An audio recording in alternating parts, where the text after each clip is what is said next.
what up guys? Jeff here from TheFloatLife, and this is One Wheel GT. We got an awesome new product for it called float blocks. These things are sweet. They're basically new axle carriers for the GT, and they solve three big issues that I've been having with the GT, and I know a lot of other people have been having it too. And those three issues would be the axle strength, the motor cooling ability, and then also the motor cable length. So let's start with the first one, and that would be the axle strength.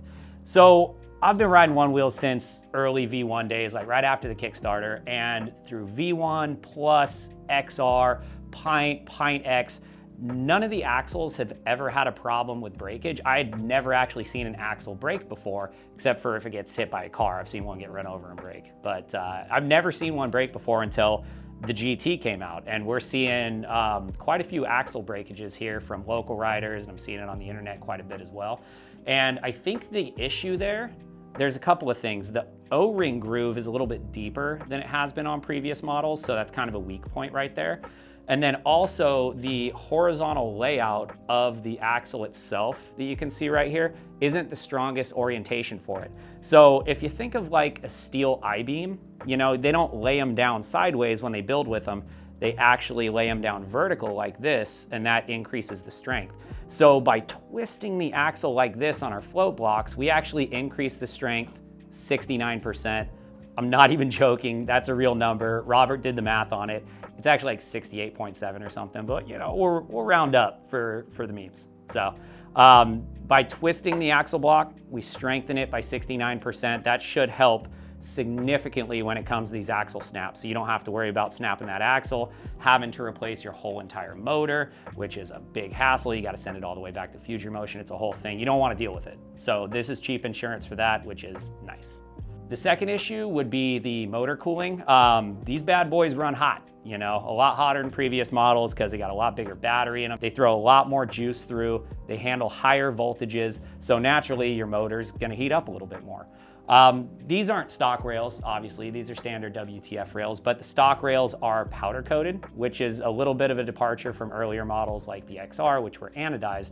So the powder coat is sort of like a thin layer of actual paint on there. And so what that does is actually like a thermal barrier in between the axle blocks and the rail itself, because normally the rails want to take a lot of the heat dissipation out of the motor through the axle blocks, but when they hit that barrier of that powder coat, they can't really do it. So by anodizing, instead of having a powder coat on these, they actually help quite a bit with the heat dissipation. On top of that, we have these fins right here built into it. So these are cooling fins, a lot like you'd see on heat sinks for other devices like computers and things like that. So they do help disperse the heat a little bit. Are they gonna disperse the heat as well as, say, cold ones? Not quite as much as cold ones, just because the mass is smaller, there's fewer fins, things like that, but they definitely help significantly as opposed to like the stock axle blocks, which is really nice.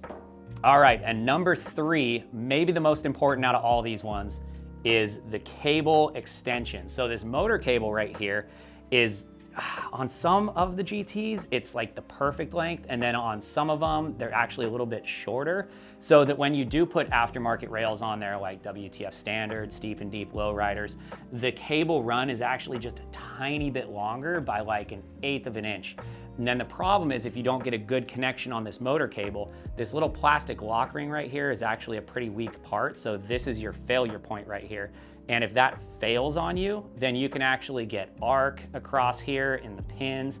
It destroys not only your motor cable, which you can't just easily replace, it also can destroy your controller, which you can't really just easily replace that port either. You have to send it back into Future Motion. They'll charge you for a new controller. They'll charge you for a whole entire motor assembly. It ends up being a pretty darn expensive fix if this little plastic piece fails. So what we do is by rotating this axle 90 degrees, we actually give you about an extra 1/4 inch of cable length right there. So now you don't have to be worried anymore. Oh, do I have a short cable? Do I have a regular length cable? I don't know if I can get dubs.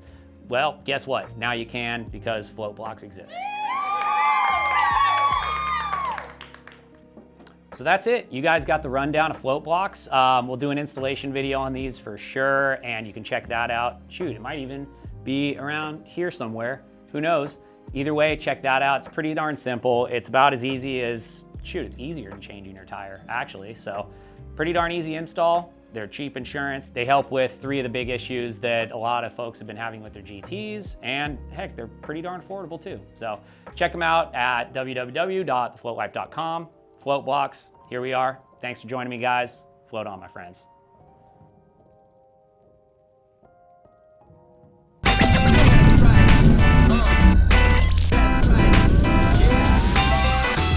Float blocks, you know I'll be rocking those. Makes your axle 69% stronger. That's a no question.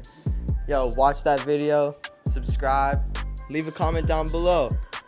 Float on, my friends.